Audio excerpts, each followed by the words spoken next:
Yo, what is going on YouTube? Thank you for joining me in another video here on my channel. And so what we're going to be going over today then is my supplement stack. We are going to be going through all the supplements that I currently use on a regular basis. One question I get so much on social media at the moment is, what supplements do I use? What supplements do I recommend? What are some of the protein snacks that I use? What protein bars do I recommend? I get those kind of questions so frequently. So the whole point of this video is to once and for all explain the supplements that I use on a regular basis, and also to go through some of the protein snacks and the other different types of supplements that I have on a regular basis, or ones that I quite frequently use in my diet.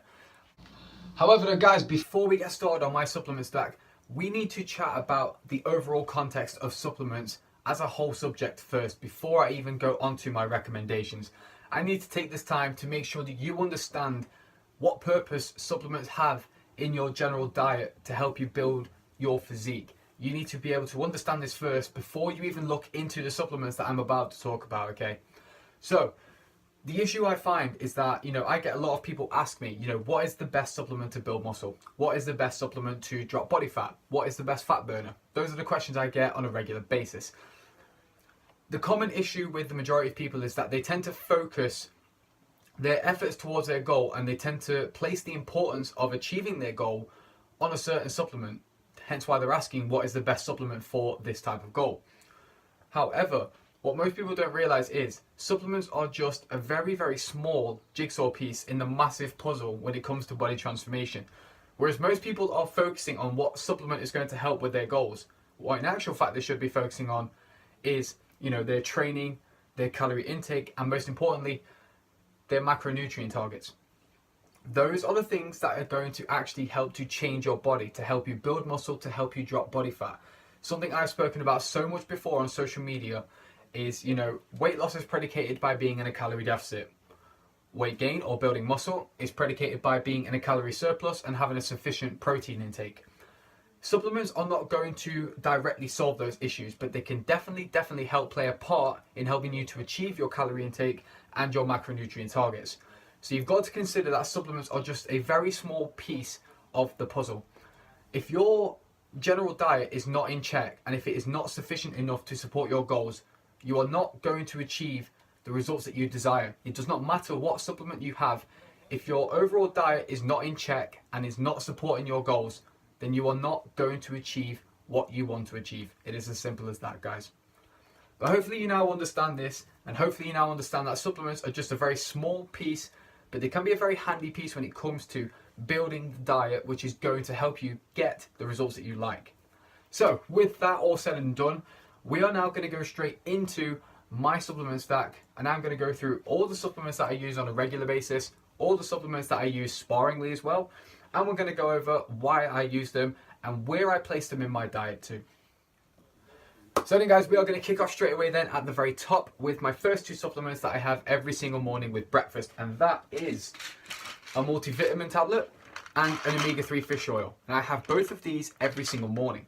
So we'll kind of talk about multivitamins first before I go on to the omega-3 fish oils. So I have a multivitamin once per day, every single morning. Now, if you don't know what a multivitamin is, basically it is a tablet containing multiple different vitamins and minerals. For those of you guys who do not know, micronutrients should I say. Micronutrients are very, very important to your body. They are responsible for, hundreds and thousands of different bodily processes that go off inside of you every single day. Just to kind of bring up a couple of examples, you've got vitamin A, which is responsible for eyesight clarity.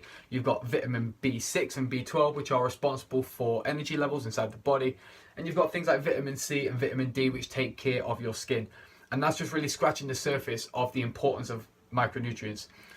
Now, if you look at the modern day diet, a lot of us eat a lot of ready-made meals and processed foods. Not a lot of our diet is actually, fresh organic food. Now, the majority of micronutrients come from fruits and vegetables. So, the natural, the kind of like healthy, organic and fresh foods. And I'm not going to lie to you, I am probably one of the worst people in the world for my fruit and veg intake. I still have some every single day. I will still make sure I get at least 1 to 2 portions of fruit and 1 to 2 portions of veg per day. But it is not anywhere near enough to help me reach the recommended daily allowance of my micronutrients. So the whole point of having a multivitamin then is that it supplies at least 50% of every single vitamin and mineral that I need on a daily basis, and then I can make the rest of it up with the rest of my diet. So I have one of these every single day to help take care of my micronutrient intake, which is very important. Now, I also have an omega-3 fish oil every single day. Reason for this, obviously omega-3s are very, very good for looking after your joints. And you consider as well, I do a lot of heavy strength training and currently a little bit of powerlifting work as well. So my joints take quite a bit of beating. So the omega-3 helps to just look after my joints and make sure they are in optimal condition to help me train and to help me keep pushing further in terms of my progression. Not only that, but I also suffer with an eye condition as well, which luckily omega-3 actually helps to kind of like suppress as well. So that is my reasons for taking an omega-3 every single morning as well. For any of you guys who are suffering with joint problems, or you know, people who suffer with like aching joints and stuff like that, if you're not already consuming a diet which is high enough in omega-3, then I suggest getting an omega-3 tablet. You know, if your diet is quite high in like fatty fish is obviously the #1 source for omega-3s. If your diet's already high in that, then you're probably not going to need to worry about it as such. But obviously, I don't tend to eat those things as much. So for that reason, omega-3s are my go-to thing. So then guys, with multivitamins and omega-3s out the way then, we are going to carry straight on into the next type of supplement that I have on a regular basis, which is Whey Protein Impact Whey. Now, this is my most commonly used supplement, which I'm going to explain why in a little second. So, when it comes to whey protein, if anyone doesn't know what whey protein is, basically it's a very fast and very easily digestible form of protein. And whey protein supplements as a whole are the most commonly used supplement and also the most popular supplement out there in the markets. The whole point of an Impact Whey supplement protein then is the fact that all it's doing literally is just providing you with 20 to 30 grams of protein in a very easily and very quick digestible form. Whey protein supplements are very versatile. You can have them like in a drink format, you can have them in your oats, you can like use them for baking purposes. The possibilities are endless. They are very versatile, and it's just a very, very simple and easy way of getting protein into your body. You know, one thing a lot of people do struggle with at the moment in like modern day diets, in fact, in general, modern day diets are very low in protein. So the reason that so many people, fail to actually meet their protein intake targets, whether it is to do with maintaining muscle or whether it's to build muscle, simply because their protein intake isn't high enough. And a lot of people are unaware of how much protein they need to be able to hold on to muscle or even to build muscle. So the great thing about obviously whey protein supplements is that, they are very, very cost effective. They're very time effective as well, because obviously you can have them in a shake and you can drink them in a matter of seconds. They're very versatile, so you can use them in a range of different types of meals or as different types of snacks and stuff like that. So when it comes to whey protein supplements, I use them maybe twice a day. I tend to have one at breakfast, and I also tend to have one post-workout as well. Now, when it comes to the My Protein flavors, I cycle 2 different flavors on a regular basis. So right here I've got the strawberry cream flavor, which I have post-workout, and I'm going to explain why in a second. But I also have the chocolate caramel whey as well, which I have in the morning with breakfast as well. Now, when it comes to the actual flavorings of My Protein, those are the 2 flavors that I have on a regular basis. But my other favorite flavors have to be cinnamon Danish. God, there's absolutely loads, to be honest. Cinnamon Danish is definitely one. Salted caramel is another favorite of mine, and chocolate orange as well. Chocolate orange is pretty decent as well. So those are going to be like my top 4 or 5 flavors of Impact Whey Protein. So then guys, the next supplement that we are going to move on to then is going to be casein powder. Now, as I kind of mentioned earlier on in the last little clip, obviously Impact Whey Protein, or whey protein as general, is a very fast and very easily digestible form of protein. So you've got that on one end of the scale. And then on the opposite end of the scale, you've got casein. Casein is a much slower digesting form of protein powder. And there's obviously added benefits to this one. The benefits of this, of course, obviously with a slower release of protein, it is very much perfect for times in the day where, if you can't go more than like 5, 6, 7 hours, if you have to go 5, 6, 7 hours without eating, casein is perfect, because obviously it's going to drip feed protein slowly over time with your body to help obviously with recovery, to help with like building muscle and things like that. On an ideal basis, you want to keep your protein intake consistent, just because That's how your body best absorbs protein, to help with recovery and to help obviously with muscle development and things like that. You know, ideally you want to be consuming protein every 3 to 5 hours, but occasionally there's going to be times in the day where, you know, you might not be able to eat for like 6-7 hours. A prime example of that is going to be at night time, for example. You know, at night, obviously you're sleeping for like 7 or 8 hours, so you're not actually feeding the body anything. So I myself, and like a lot of other people, we tend to have casein shakes at night, because obviously it just helps to slowly release protein into the body over time and carry on the recovery process while we're asleep. But it's also perfect for those periods of time where, you know, if you know that you can't eat like a good form of protein for like 6 or 7 hours, casein is a perfect thing to have, because obviously it's just going to drip feed protein over that time and obviously just help with recovery. So I also have a casein shake. I have that once a night, and that's going to be pretty much every single day. That just kind of helps me to finish off my protein intake for the day. I always make sure I have casein at night, again, just for the purposes of the fact that it is a slower digesting form of protein. And it also strangely helps me sleep better as well. Don't ask me why, but I think that might be an old wives' tale, but obviously a lot of people also think that as well. A lot of people also think they sleep better with casein. I don't know why. That's just one of those things, to be honest. So yeah, I have casein once per day as well. I tend to have that at night, and I sometimes have it in the day if I know that I'm not going to be able to eat for whatever reason, like if I'm out and about and I can't eat for whatever reason, okay? So I tend to have that as well. Alright, let's move straight on then to the next supplement, which is going to be creatine monohydrate. Don't know whether you can actually see that on the camera properly. Probably not. But yeah, so the next supplement then, guys, is going to be creatine. Now, for those who don't know what creatine is, it is basically a supplement which primarily is used to develop size and strength. So just to kind of explain this without going too sciencey and confusing the fuck out of you, basically your body has 3 energy systems that it cycles through performance, through any kind of exercise or activity.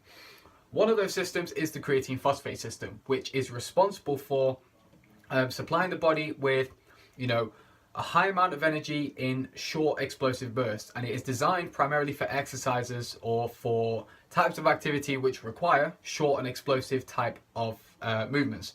So typically things like weightlifting, sprinting, Olympic lifting, you know, any of those very high intensity short burst types of activities. The creatine phosphate system uses a high amount of energy to perform those movements or those activities. And obviously your body only has a certain amount of storage of creatine. So once obviously it's burned up through that creatine store, you know, that's where obviously you'll lose all of that energy. And typically that window only lasts for like 6 to 10 seconds. Hence why, you know, after weightlifting, after a certain amount of reps and stuff, obviously you start to tire out because, you know, you haven't got as much energy in you. Now, the belief is obviously when you start supplementing with creatine is that it's going to increase your creatine stores within the body. So the whole point of that, obviously, if you have more creatine available to you, it means that you're going to be able to, you know, output more energy into your lifts, which is going to help you to lift more weight. It's going to help you to run faster, or it might be able to actually help you perform a set with a certain amount of intensity and load for a lot longer. That's the belief of using creatine. So I supplement creatine. I have 5 grams every single day, and I have it in a post-workout shake with the purpose, of course, of increasing my creatine stores to help me perform better. So I have 5 grams in my post-workout shake every single day. Now, the creatine supplement that I have is actually berry flavored. So I mix that with my strawberry cream protein shake, which I spoke about earlier on. So I mix those 2 things together and have that post-workout. Creatine, of course, is, well, the studies are a little bit inconclusive, but, you know, it's generally thought that the best time to take creatine is post-workout. So I tend to have that post-workout with the strawberry cream protein powder. The only issue I find is when I run out of strawberry cream protein powder, which always runs out before my creatine, if I then get a different type of protein powder, or if I forget to order some more strawberry cream, I also forget to take my creatine.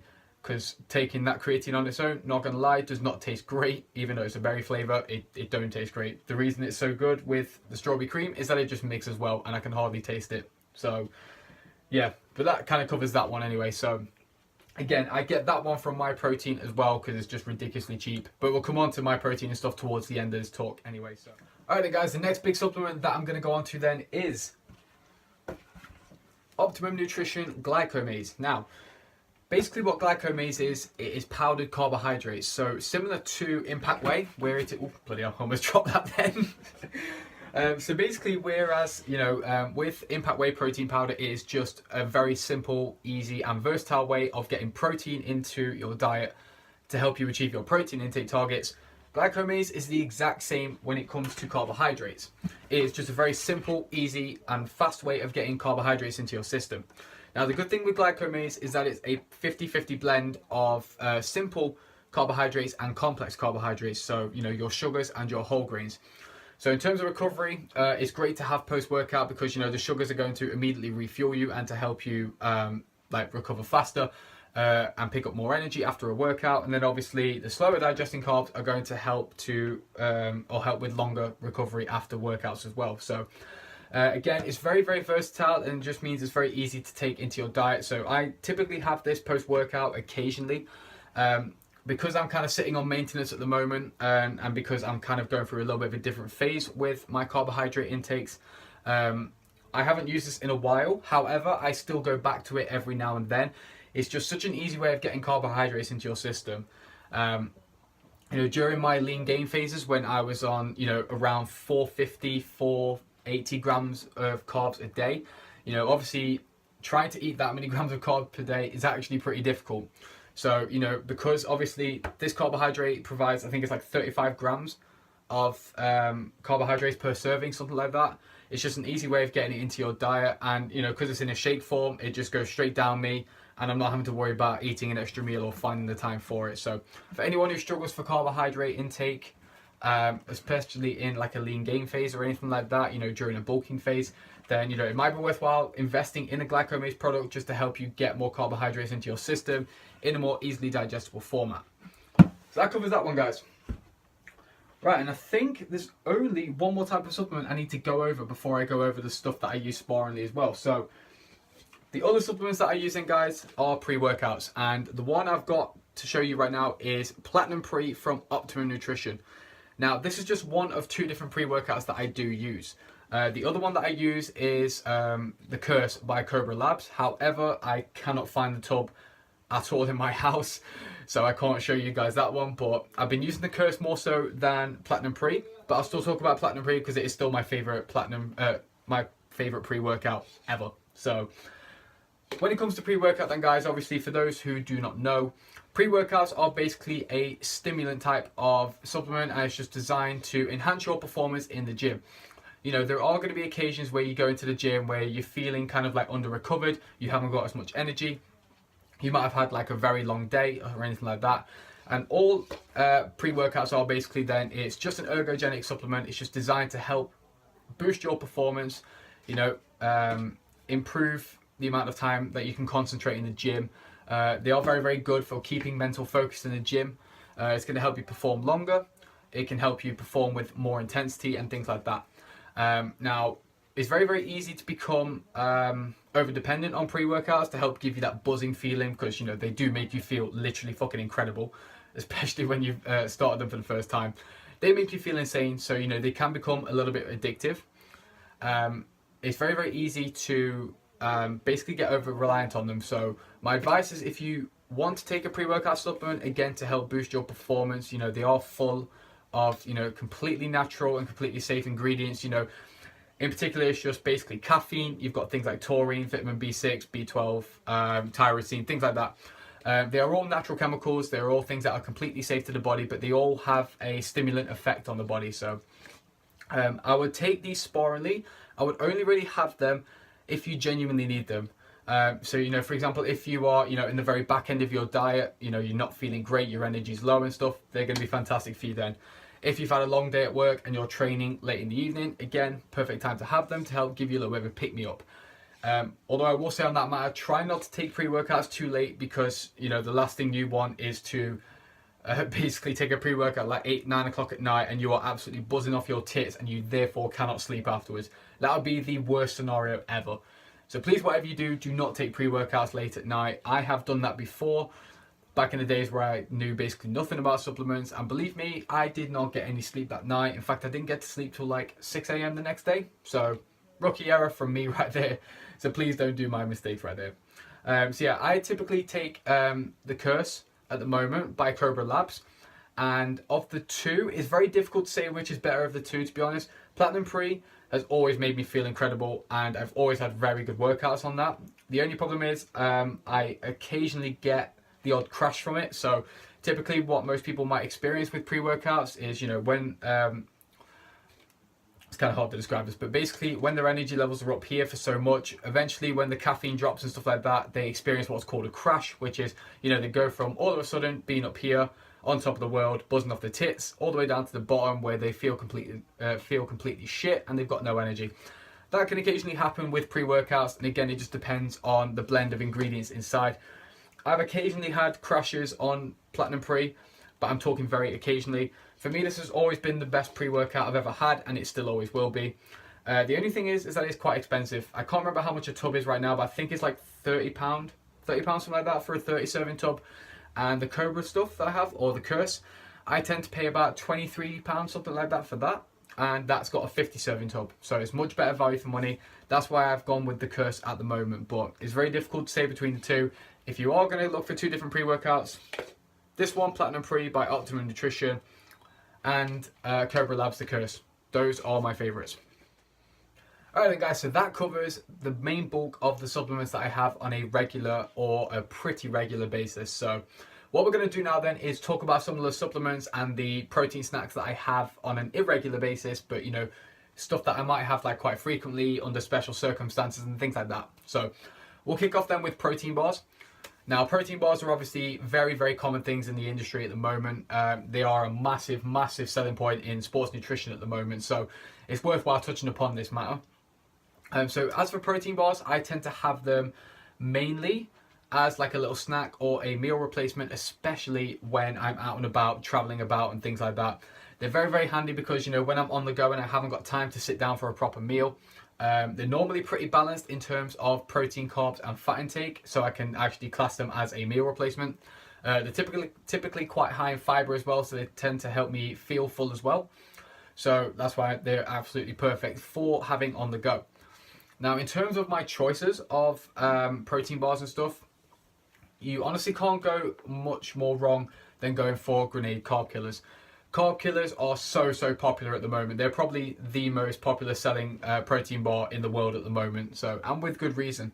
The thing is with a lot of protein bars is that they tend to be quite high in fat and quite high in carb, and therefore, obviously for such a small piece of volume of food, you're packing quite a lot of calories.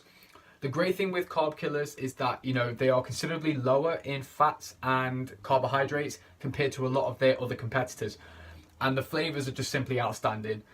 Anyone who's had carb killers before will know how addicting those things are. And trust me, the amount of money I've spent on carb killers over the past 6 months is absolutely ridiculous, trust me. So I would show you what I've got now, but absolute shock. I've ate through my box of the recent purchase of carb killers I've had. I rinsed through them pretty quickly, so now I haven't even got one to show you guys, but all you have to do is just kind of search carb killers anyway and they will come up. Now, in terms of the flavors that I recommend, I absolutely recommend white chocolate cookie, white chocolate mocha, they're two slightly different flavors, dark chocolate mint, banana almond as well. Those are my four. Without a doubt, there are cookies and cream flavors and stuff like that as well, which all taste nice, but the ones that I just mentioned then are my favorites by far. The white chocolate ones are incredible, and to be honest, I'm still having a mental debate every single day on which one is better out of white chocolate mocha or white chocolate cookie. If you have tasted both of those flavors, let me know in the comments what you think is the best, because I think it's going to be an interesting one. I still can't think, to be honest. But other than carb killers, I also have some of my proteins bars as well. Recently, they started releasing the Pro Elite bars, and the Pro Elite bars are, to be honest, in my opinion, pretty much near to the level of carb killers. Carb killers are pretty much up there on their own, to be honest. There's no other protein bars on the market that come close to those bad boys. But the Pro Elites from My Protein, they are getting there. Again, I ordered a box very recently and ate through them quite a lot. I know I kind of said I don't eat protein bars a lot, but do you know, when they're actually sat in my house, I have them pretty much all the time, which is a big problem, and which is probably why I spend so much money on them. But anyway, so I have Pro Elites quite often. They only have a few flavors of them because My Protein have only just released those newer types of protein bars. They used to have things like high pro bars, which I think I've got a box down here. One sec. Oh yeah. So these are the old high pro bars from Whey Protein. I had the vanilla and honeycomb flavor of these. These tasted absolutely fantastic. The only problem is you get a massive jaw workout from them, and believe me, your jaw was aching a hell of a lot after eating these things. But I believe Whey Protein have now changed that up with the Pro Elite bars. They're a lot softer, they're a lot smaller, but they also pack the same sort of macronutrients inside and stuff, but the flavors are amazing. I can't quite remember what flavors I had. I think it was toffee vanilla, something like that, from the Pro Elite bars. They tasted incredible. But those would be my recommendations for protein bars and stuff. I mean, I've had loads of others from like Quest and stuff like that. But the problem with Quest bars and stuff and a lot of other protein bars is that I find that they are literally a proper jaw workout just to try and buy through them. But you can't go much more wrong than Carb Killers and Pro Elite bars from Whey Protein. I think they are the best ones. But yeah, I think that pretty much covers this talk then, guys. So hopefully you guys have now seen the supplements that I have on a regular basis, and also now you know some of the other stuff that I have on a frequent basis or stuff that I have when I'm out and about. Always remember, guys, that obviously supplements are just a very small piece of the puzzle when it comes to the overall jigsaw that is your daily diet. Make sure that your focus always remains on your calorie intake and your macronutrient targets. Those will always be the most important factors when it comes to body composition and, you know, body transformation as a general whole. You need to focus on that first, and you need to use supplements sparingly to help you achieve your calorie intake and your macronutrient intake targets. That is what they are. Supplements will never ever be the deciding factor to help you get towards your goals. They'll never ever be that important. No single one supplement is going to help you achieve those goals. But they can play a very important part to helping you achieve the overall context of your diet. So please bear that one in mind. Hopefully you guys enjoyed this one. Thank you so much for tuning in. Let me know what you think in the comments below. Don't forget to like, comment, subscribe, and all that usual stuff. I'll catch you guys in the next video. Thank you for watching. I'll see you soon.